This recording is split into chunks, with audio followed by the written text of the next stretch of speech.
Caio César, eu sou CTO da Salvos. A Salvos vem desenvolvendo tecnologia para a área de saúde desde 2016. A gente tem alguns produtos já no mercado, né, sendo utilizado pelos nossos clientes. A gente tem um produto que é para a gestão da atenção domiciliar, onde a gente apoia o home care na atenção domiciliar, desde a assistência à internação, como também apoia os profissionais de saúde a executarem os melhores procedimentos clínicos, né?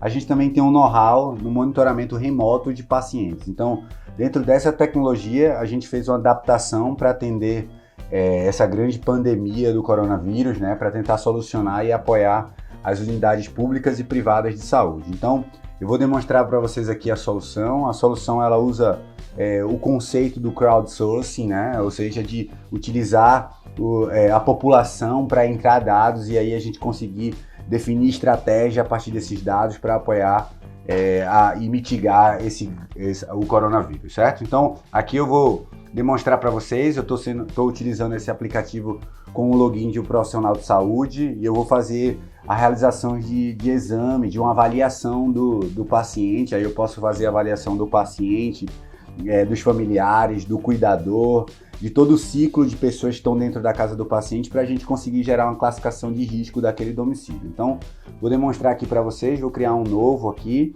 A gente pode selecionar o tipo de pessoa, né? Paciente, familiar, profissional de saúde, da empresa, ou seja, que está cadastrado nesse home care, para essa UPA, ou para outra entidade de saúde, certo? Profissionais de saúde terceirizados também, eu vou selecionar aqui o paciente, a gente tem um campo de CPF para identificar cada paciente, para que depois ele tenha acesso aos seus exames e compartilhamento de dados, certo? Então a gente vai aqui escolher um CPF, caso o CPF já esteja cadastrado, vem aqui o nome do paciente, nesse caso Gustavo Pereira Dias. A gente tem aqui informação, a primeira pergunta se esse paciente foi testado para o Covid-19 ou não. Eu vou dizer que sim, mas o resultado do teste eu vou considerar aqui como inconclusivo, certo? Vamos para o próximo. A gente tem aqui a parte do exame, né? A seção do exame, onde a gente vai elencar aqui os sintomas, né, que o paciente está tendo, febre, tosse seca. Nesse caso aqui eu vou selecionar tosse. A gente tem algumas informações complementares, dados complementares aqui. Se esse paciente que eu estou avaliando, se essa pessoa que eu estou avaliando fez uma viagem ao exterior nos últimos 14 dias, eu vou selecionar aqui. Aqui também eu vou selecionar fadiga, selecionar aqui não. Contato com caso confirmado ou suspeito de Covid-19, eu vou dizer que não. Aqui também tem uma classificação de grupo de risco, né? Se esse paciente tem uma doença pulmonar, uma doença cardíaca, um diabetes, DPOC, eu vou selecionar que esse paciente tem uma doença cardíaca e vou seguir para a próxima etapa aqui, que já é uma sugestão, ou seja, de acordo com essa triagem, a gente tem quatro classificações, né? O verde, amarelo, laranja e vermelho. O verde é aquele caso que não apresenta nenhum sintoma correlacionado ao Covid-19, mas que a gente precisa continuar sugerir para esse cara fazer a prevenção, né? A atenção, ou seja, higienizar bem as mãos, evitar um grande fluxo de pessoas na sua casa, evitar aglomeração, ficar na casa, né, resguardado. A gente tem outra classificação, que é a classificação amarela. Nesse caso, a gente precisa de um acompanhamento, ou talvez um detalhe mais a fundo desse sintoma, para verificar se esse paciente realmente tem esse sintoma, qualificar isso, ou até decidir repetir o exame depois de 4 ou 5 dias, numa frequência que o profissional de saúde achar. A gente tem outro caso que é o laranja. Nesse caso, a gente precisa de um acompanhamento médico para validar, ou seja, para verificar se aquele sintoma está enquadrado dentro de uma gripe, dentro de uma alergia, ou se realmente ele está relacionado ao Covid-19. E o caso vermelho é o caso mais grave, que essa pessoa deve se dirigir a uma unidade pública de saúde, uma unidade privada de saúde, procurar um especialista para talvez fazer um teste do Covid-19 e acompanhar e dar sequência ao tratamento, certo? Então eu vou finalizar aqui.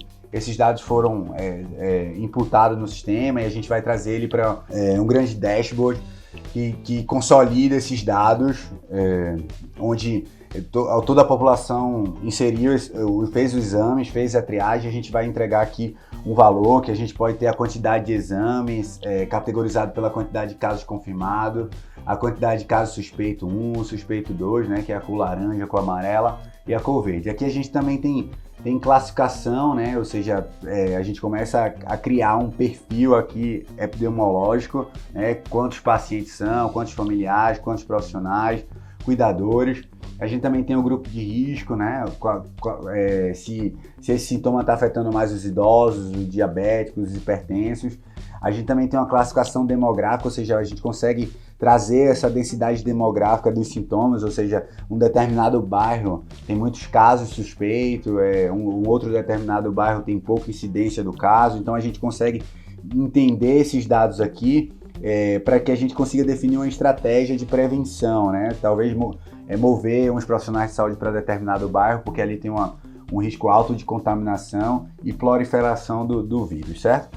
Então, o sistema, a solução é baseada nesse aplicativo e nesse dashboard. A gente tenta tratar a jornada do paciente desde da triagem até a quarentena, né? Então, a gente também no aplicativo do paciente, que esse a gente não tem as telas por enquanto, mas a gente vai ter um aplicativo do paciente para engajar ele na quarentena, para fazer com que o paciente e a pessoa continue, fique em quarentena, receba melhores informações, recomendações de boas práticas do Ministério da Saúde, e também a gente consiga monitorar esse paciente evoluindo ele. Talvez a febre dele tenha evoluído nas últimas 2 ou 3 dias, ou seja, aumentou a febre, aumentou a tosse, aumentou o sintoma. Então, além de engajar o paciente na quarentena, a gente vai monitorar ele remotamente para verificar se esse caso evoluiu de um suspeito 2 para o suspeito 1, de um suspeito 1 para um confirmado,